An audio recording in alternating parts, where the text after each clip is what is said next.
Saudara-saudari yang terkasih dalam Yesus Kristus, marilah kita mendengarkan firman Tuhan. Bacaan pertama, pembacaan dari kitab Kejadian. Ketika Tuhan Allah menjadikan langit dan bumi, Ia membentuk manusia dari debu tanah dan menghembuskan nafas hidup ke dalam hidungnya. Demikianlah manusia itu menjadi makhluk yang hidup. Selanjutnya Tuhan Allah membuat sebuah taman di Eden, di sebelah timur. Di situ ditempatkannya manusia yang dibentuknya itu. Lalu Tuhan Allah menumbuhkan berbagai pohon dari bumi yang menarik dan yang baik untuk dimakan buahnya. Di tengah taman itu Ia menumbuhkan pohon kehidupan serta pohon pengetahuan tentang yang baik dan yang jahat. Dari segala binatang di darat yang dijadikan oleh Tuhan Allah, ular adalah binatang yang paling cerdik. Ular itu berkata kepada perempuan yang telah diciptakan Tuhan. Tentulah Allah berfirman, "Semua pohon dalam taman ini jangan kamu makan buahnya, bukan?" Sahut perempuan itu kepada ular, "Buah dari semua pohon dalam taman ini boleh kami makan. Tetapi tentang buah pohon yang ada di tengah taman, Allah berfirman, jangan kamu makan ataupun kamu meraba buah itu. Sebab jika kamu membuat hal itu, kamu akan mati." Tetapi ular itu berkata kepada perempuan itu, "Kamu sekali-kali tidak akan mati. Tetapi Allah mengetahui bahwa pada waktu kamu makan buah dari pohon itu, matamu akan terbuka, dan kamu akan menjadi seperti Allah, tahu tentang yang baik dan yang jahat." Perempuan itu melihat bahwa buah pohon itu baik untuk dimakan dan sedap kelihatannya.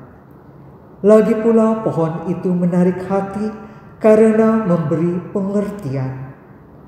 Maka ia mengambil dari buahnya, lalu dimakan dan diberikannya juga kepada suaminya yang bersama-sama dengan dia, dan suaminya pun memakannya. Maka terbukalah mata mereka berdua, dan mereka tahu bahwa mereka telanjang. Lalu mereka menyemat daun pohon ara dan membuat cawat. Demikianlah sabda Tuhan. Syukur kepada Allah.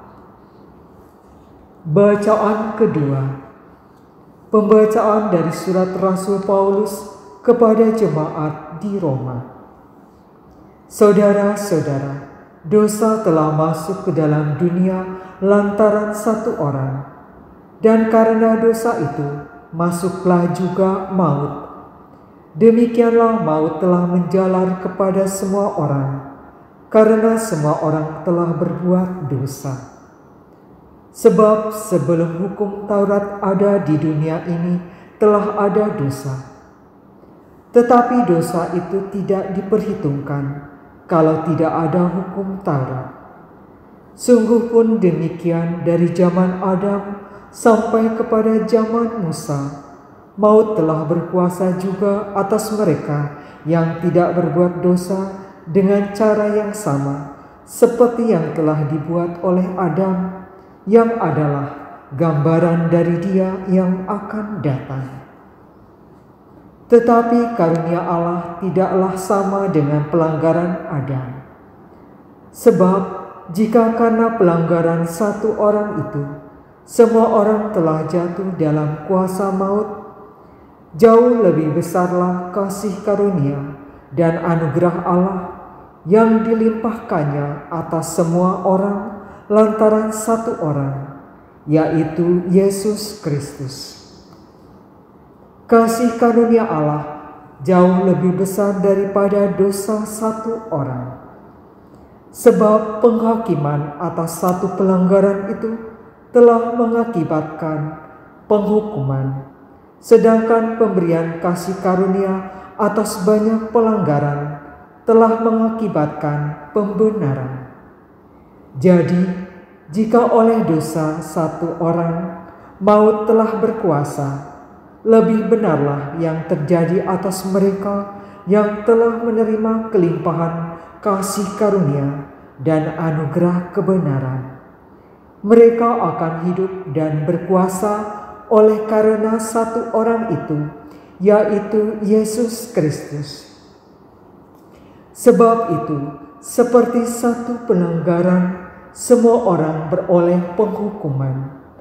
Demikian pula oleh satu perbuatan kebenaran, semua orang beroleh pembenaran untuk hidup. Jadi, seperti oleh ketidaktaatan satu orang, semua orang telah menjadi orang berdosa. Demikian pula oleh ketaatan satu orang, semua orang menjadi orang benar. Demikianlah sabda Tuhan. Syukur kepada Allah.